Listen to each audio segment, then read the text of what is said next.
الحمد لله ثم الحمد لله، وما توفيقنا ولا اعتصامنا إلا بالله، والصلاة والسلام الأتمان الأطهران الطيبان على سيدنا وحبيبنا رسول الله، ونشهد أن لا إله إلا الله وحده لا شريك له، وأن محمدا عبده ورسوله.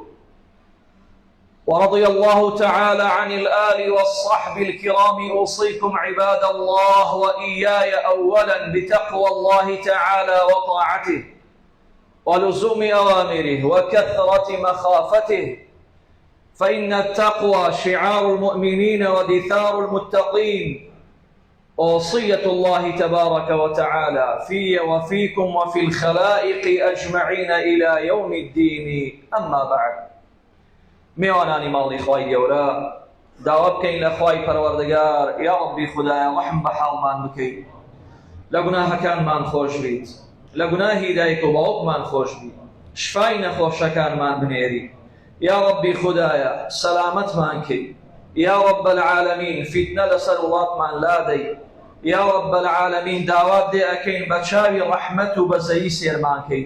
ئامین اللهم ئامین. خۆشەویستان بۆ خوا موسڵمانان، بڕوانینە دنیا چەند بە پەلە و خێرا ئەڕوا، چەند سەریعە کاتەکان ساتەکان، ڕەمەزان ڕۆی، شەوی قەدر ڕۆی، شەوی ئاخیری ڕەمەزان ڕۆی، شەوال و شەشەڵان ڕۆی، ئەیامی عەشریش ڕۆی، ڕۆژی عەرەفە و ڕۆژی نەحر و ئەیامی تەشریقیش ڕۆی.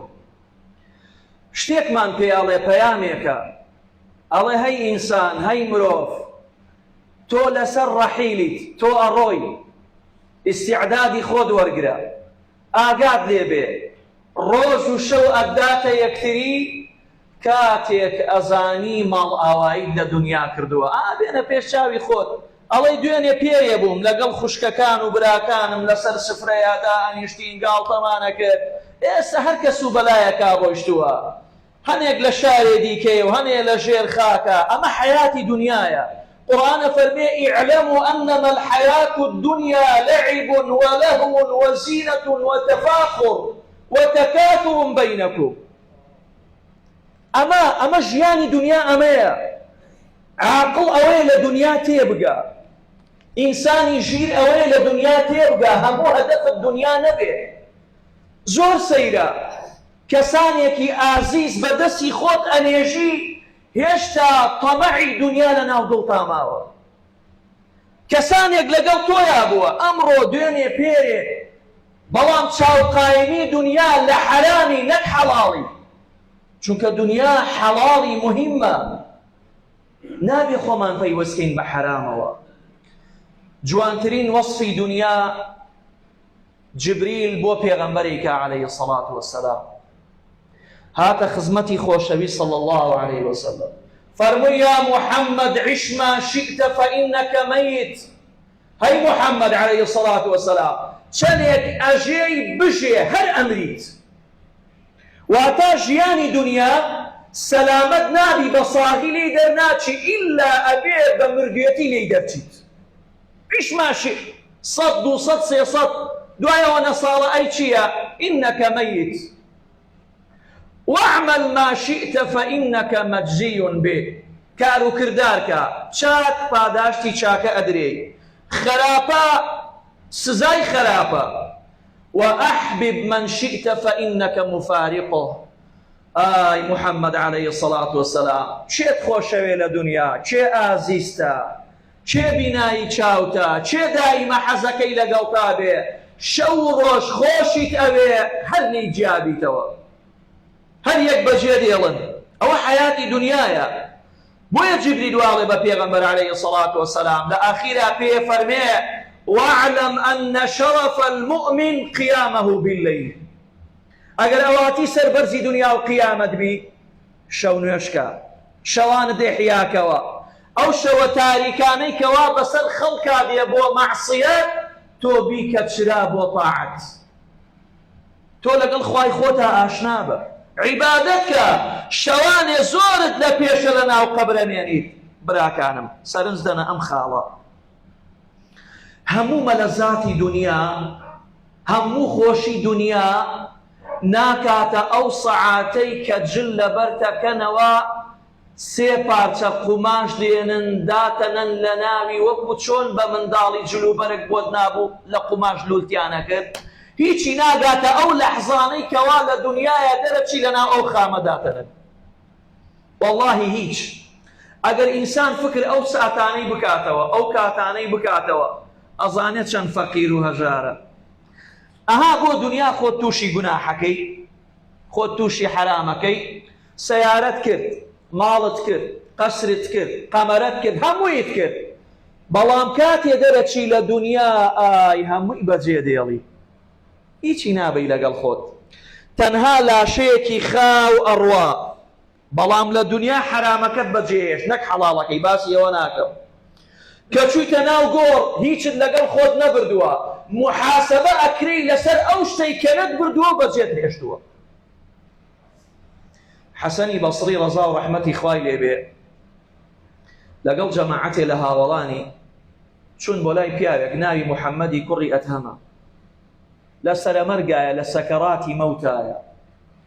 حەسەنی بەسری پێی وت حاڵت چۆنە، وەزعت چۆنە؟ فەرمووی یا ئەبا سەعید، سندوقێک هەیە 80000 دیناری تایە، بڕۆ بۆم بێنە. ئەڵێ بۆی هاورد. فەرمووی ئەمە چییە؟ فەرمووی ئەم سندوقە نە زەکاتی لێدراوە، نە سیلەی ڕەحمی پێکراوە، نە فەقیر و هەژار و نەدار و برسیەکی لێ تێرکراوە، هیچی پێ نەکراوە. فەرمووی ئەی بۆچی کۆت کردوتەوە؟ بۆ هەمووی دناوە بەسەریەکە؟ ئەی بۆ لە ناو ئەم سندوقە خەزنت کردووە؟ وتی یا ئەبا سەعید لڕەوعەتی الزەمان ومکاثەرەتی الئیخوان. وتی ئای وەڵڵا هەرم کردە بانی یەکتری ئەموت بۆ ڕۆژی ڕەش، ڕۆژی دوایی لە پێشتا ها ڕۆژێک دێ فەقیرەبی، هەژارەبی، نەدارەبی، دنیا کورە بنی دوورە، هەڵی گرە، سەفتەیکە، مەیدە خەڵک، زەکاتی لێ دەرمەکە، چاکەی لێ مەکە، حەتا گەیشت بە ئەم حاڵەتە ئێستا ناتوانم بۆ خۆم شتێکشی پێ بخۆم، هیچم پێ ناکرێت، بۆ ئەوەی لە ناو خەڵکا بڵێن هەبوونە و هەیەتی. حەسەنی بەسری وتی براکانم بەو جەماعەتی کەوا لە دەور و پشتی بن، خوا ئەوەتان پێ ئەڵێم ماڵی دنیا هەڵتان نەخەڵەتێنێ بۆ ئەم سات و کاتە، بۆ ئەم کاتانە. ماڵی دنیا کاتێ خۆشە کە تۆ لە ناو دەستا بێ دەریکەیت و خوا لە خۆت ڕازیکەی، قیامەتی پێ ئاوەدان کەیتەوە. پێغەمبەر عەلەیهی السەڵات وەسەلام سەحابەیە کاتە خزمەتی فەرمووی یا ڕەسوول الله ئەی الصەدەقەتی ئەعظەم، کامە سەدەقە باشە، گەورەیە، گرانبەهایە لای خوای تەبارەک و تەعالا؟ فەرمووی ئەن تەتەصەدەق وأنت صحيح شحيح تخشى الفقر وتحب الغنى.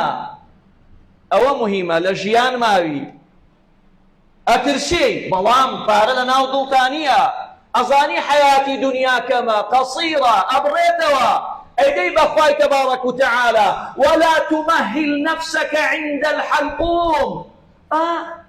روح ديتا قرقراقا، نفس ديتا قرقراقا، فتقول لهذا افعل لي كذا وتصدق لي بكذا.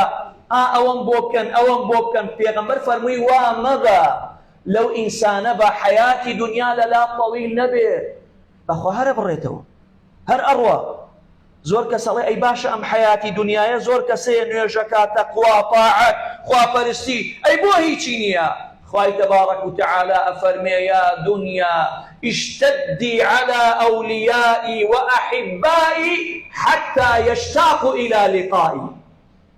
أما حياتي دنيا يا مسلمانا جيان من كرتا خوشي بو أو كسيكوا طاعتي تياكا خوا برستي تياكا.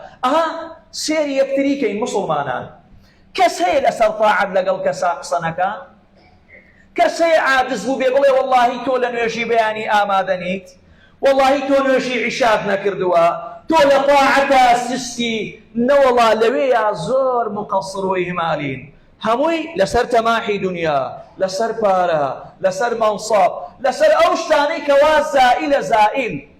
پێغەمبەر عەلەیهی السەڵات وەسەلام لە گۆڕستان لەگەڵ سەحابەکان بوو. قەبرێکیان دانابوو لە لای پێغەمبەر عەلەیهی السەڵات وەسەلام، چاڵیان کردبوو، سەحابەکەش لە تەنیشتی بۆ هێشتا نەنێژرا بوو. پێغەمبەر گریا صلی الله علیه، پێغەمبەر بگریێ مسلمانە، پێغەمبەر بۆ قەبر بگریێ، فەرمووی یا ئیخوانی لمثل هذا فاعدوا، خۆشەویستانم بۆ ڕۆژێکی ئاوا خۆتان ئامادەکەن، هەمووی عەلە الرەحیلە، هەمووی ئەڕوا، حەیات الدنیا ڕحلة قەصیرە. ئێستا زۆر کەس لەوەیە پێی ناخۆش بێ بڵێ مە باس چیەکە، بۆ ئامان لێکە، وەڵڵاهی ئەمە حەقیقەتە، ئەمە حەقیقەتە، بەڵام بۆ کەسێک ئەو دنیای خۆش بێ لە چاو ئەم دنیایەوە هیچ نییە. پێغەمبەر فەرمی عەلەیهی السەڵات وەسەلام بڕۆ سەر بەحرێک، سەر بەحرێک گەورە، دەستت کە ناو بەحرەکە، چەندێ دێتە قەت پەنجەت، چەندێتە ڕایی دێ، فەرمووی ئەوە دنیایە، ئەو باقی بەحرەی ماوە ئەو هەمووی قیامەت و بەهشت و مەڕضاتی خوای تەبارەک وتەعالایە. قرآن فرمي سابقوا إلى مغفرة من ربكم، خلقنا بو مسابقة ناكن، سارعوا إلى مغفرة من ربكم ففروا إلى الله، خلقنا خوش لحلال دنيا تبي بلام كحرام هاتا بيشونا بلي راوسا بلي توكمو كردي بو أم دنيا يوالا خومكم بلام برخواي تبارك وتعالى راب وسم إمام علي فرمي الدنيا حلالها حساب وحرامها عقاب. دنيا حلالك حسابها بخوا راتقرب چیت کردووە بە چی پەیات کرد لە چۆت هاورد لە جیرفان چێت برد، ئەمە هەمووی پرسیارە. کابرا ئەوە نییە وەڵا ئەمرم ئیسراحەتەکەم، کاتێ ئیسراحەتەکەی حەڵاڵ خۆر بی و خوای پەروەردگارت ڕازی کرد بێ، کاتێ ئیسراحەتەکەی قەبرەکەت بۆ دەبێتە باغێک لە باغەکانی بەهەشت، ئیطاعە و خوا و پێغەمبەرت کرد بێ عەلەیهی السەڵات وەسەلام. ئەو کاتەیە یوفسەح لەک بۆت خۆشە بێ. خەڵچینە خەڵک کە چوو بۆ حەج، کە چوو بۆ مینا، کە چوو بۆ مزدەلیفە، کە چوو بۆ عەرەفە، بە دوو پارچە خامەوە شەو لەوێ ئەخەوتن، چی لەگەڵ خۆیان برد؟ هیچ، نە ماڵ نە مناڵ نە حاڵ، هیچ، تەنها دوو پۆشاک، دوو پارچە قوماش. خوای پەروەردگار پێتەڵێ ئەمە قیامەتی ئەصغەرە. ئاگات لە خۆڵ بێ بسڵمان، ئاگات لێ بێ ڕۆژێکە بێت چۆن ئەوان ڕۆیشتن و گەڕانەوە، ئاوها گەڕانەوەمانەیە بۆ لای خوای تەبارەک وتەعالە. داواکەم لە خوای پەروەردگار یا ربی خدایە تەوبەکانمان لێ قبول کەی، عملی صالحمان لێ قبول کەی یا رب العالمین.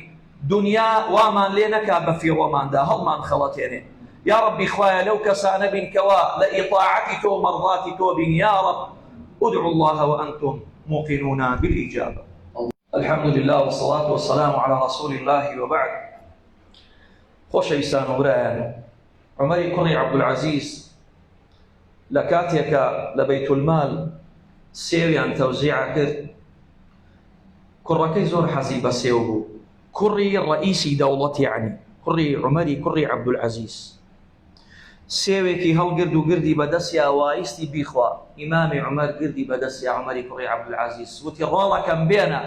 فەرمووی باوکە ئەی ئێمە لە بەیتولمالە حیسەمان نییە؟ فەرمووی با، بەڵام دوای هەموو موسڵمانان ئەوان تەواو بوون، هەمووی وەریان گرت ئەو جا بۆ ئێمەیە. کوڕەکەم ژیانی دنیا کورتە، کەمە، نەبادا بەش نەکا بۆ موسڵمانان بۆ ئێمە حەرام بێت. کە ڕۆیشتەوە ماڵ دوای هەفتەیەک هەندێ پارەیان کۆوە کرد کە خەلیفەیە، ئەو جا سێوێکیان سەن و گردی بە سێوەکە، وتی ئای چەند ڕۆژە حەزم پێتە، بەڵام پارەم نەبووە بتخۆم، ئێستاکە ئەتخۆم بە حەواڵی خۆم و ماڵ و منداڵم، نەبادا بۆ دنیایەکی زائیل خوا ڕامگرێ بڵێ عومەری کوڕی عەبدولعەزیز سێوت دایە مناڵەکانی خۆت مناڵی موسڵمانان نەیان بوو. چۆن بیری دنیاکە و چۆن بیری قیامەتەکە. لە خەیبەر پێغەمبەر عەلەیهی السەڵات وەسەلام گەڕایەوە، یەکێ لە سەحابەکان کە لەگەڵ پێغەمبەرا بوو صلی الله عەلەیهی وسەلەم تیرێکی بەرکەوت وەفاتی کرد. هەموو سەحابەکان وتیان هەنیئەن لەهو الشەهادە، ئای خۆشی بۆ خۆی، شەهادەتی توش بوو. پێغەمبەری خوا فەرمووی عەلەیهی السەڵات وەسەلام وما يدريكم فوالذي نفس محمد بيده إن الشملة التي غلها يشتعل عليه نارا، يشتعل عليه نارا. فرميوا قسەی چیەکە؟ یەک جلێکی بردووە عەبایەک بەبێ ئەوەی من بیدەمێ وەکو سەریقا وەکو بردن، ئێستاکە لەبەری ئاگرەوە ئەسووتێ. سەیکە زۆر خەتەرە مسلمانە. سێوێک محاسبە، پارچە قوماشێک محاسبە. مەڵێ دەیدەی زۆر کەس بە دەیدەی دنیای خوارد. دەی جۆ مەدە قەی چێکە ناجۆ بدە، ڕابوەستە محاسبەی نەفسی خۆتکە. حیسابی عسیب هەیە. چۆن لەگەڵ شەریکێکتا دانیشی سجلدانەی درهم بە درهەمی لێ ئەسەنی، بۆ نەفسی خۆمانیش ئەبێ ئاوابی. خۆشەویستان، ئینشاء الله مزگەوتەکەمان هەڵ ئەسێ بە دەورەی کردنەوەی قورئان، فێرکردنی قورئان بۆ منداڵەکان. لە بەیانیەوە ناو ئەنووسین ئینشاء الله هەر کەسێ منداڵی هەیە بابێ ناویان تۆمارەکەین و ئەینووسین. لە ڕۆژی قیامەت بۆت ئەبێتە تاجێکی زێڕین لەسرت، چونکە لەبەر ئەوەی منداڵەکەت فێری قورئان کردووە. اللهم اغفر لنا وارحمنا وعافنا واعف عنا وعلى طاعتك أعنا. اللهم